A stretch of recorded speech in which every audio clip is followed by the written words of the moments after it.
So, what kind of impact were you looking for when you started your implementation? One of the things that I always look at the kids and the impact that I have, it wasn't looking at a whole school impact as much as I were those kids that were struggling.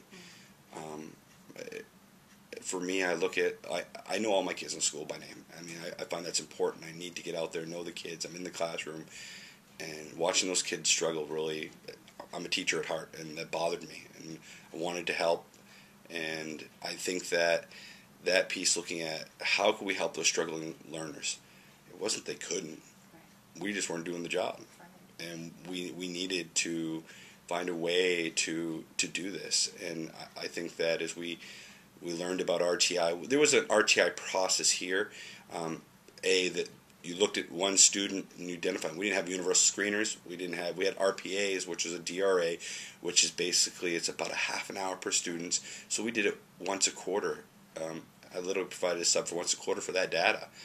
And we relied strictly on it because we didn't even have any state tests. So we used that data. And then as we got into the RTI process, we started making changes. We're going, how do we know this is working? Right. And that's when we brought in Ames Web. And basically my staff really pushed me to all the changes we made. It was something that I kind of gave the feeds as we went out. And I call it salesmanship, and said, because I just asked the questions. Well, how do we know it was not working? And how do we know it's working? Well, we can see, but is it working for everybody? How do we know kids slipping through the crack?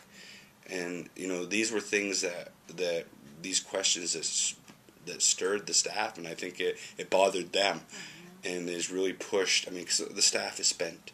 I mean, I look at the change in our school in the last 4 years, and I'm floored about how far we've come, because it's not an easy process, and where we've gone from a piecemeal reading program to a intervention program that was a buckshot approach, and we only dealt with the kids that were severely behind, and we didn't try to catch them early or how to measure them, to a staff that's looking at it saying, hey, we need to do something for this student. They're a unit behind, and you're going, wow. I mean, just we're talking about every kid's in our RTI meeting. We talk about every kid in our school. We talk about every kid, because every kid's important. So, have you had any evidence of impact yet in terms of your results? I think that the most evident impact is that if you look at one of the things I always explained, looked at the RTI triangle, and one of the things that I just got our Ames Web data back from this winter session, and I always explained our RTI triangle more like a rectangle. We had about a third of the students in the core. We got a third of the students in the tier 1, and a third of the students in tier 2, and then a third of the students in tier 3. It's starting to look more like a triangle. I pulled some of that data, and I'm pretty excited to share it with them, and I think my staff's going to be very excited to work with it as well. So, what kind of leadership actions did you take? It sounds like you asked questions. It sounds like in your mind you were always looking ahead at the next implementation piece, and you used questioning strategies as one of your methods. What were some others that you used? My first year out here in the bush, I was with a principal that was very kid oriented, very education oriented, and drove me to that. And excited me about education. And she left the year after I got out here, and I had some teaching under my belt. And lower 48 teaching is different in the bush. It's just plain and simple. Probably even different in the Alaska period. But the next principal I had was he was data driven, but he was very maintenance driven. Out here in the bush, you're responsible for your facilities, you're responsible for housing, you're responsible for all the things that are not educational leadership material stuff, and not where you're looking for, in setting priorities. And that's where his priority was, and it used to drive me nuts. Cause these are my kids in my classroom, and I'm going to fight for them tooth and nail. And I swore when I was in the administrative process of getting my type B at that time that I'd never be a principal like that. And keeping a kid's focus is very important, because this job can get overwhelming with all the other stuff that gets thrown at you, the frozen pipes, the door hinges, you can get overwhelmed by everything. I just think about the last 2 weeks of my school. Keeping kids first is the most important part, and I think your staff will recognize that. The other aspect is, the principal is not a dictatorship. You need the staff below you to have a great school.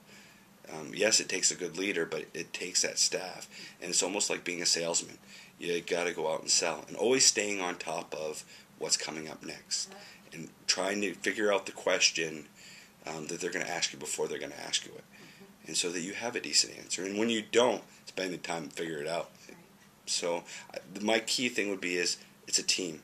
It's not, you're just every once in a while moving the steering wheel, but the team, the school should drive where that vehicle's going. And how did you handle it if you found that you were headed in a direction you didn't want to go, or how did you make sure that it was successful, especially when you saw that there may need to be a redirect? I never asked a question to a person I didn't know what the answer I was going to get from. I love that. So I think about that was I can remember that from day one in my principal training. I don't know if you can use his name, but Gary Whiteley actually said that. Never ask a question you already don't know an answer for. And that has stuck to me. And so I would sell to somebody. So when I asked the question in front of the staff, it was gold. I knew the people I was asking the question to. And then sometimes we did get a little sidetracked. I mean, I know that, but we brought him back on where do we want to be?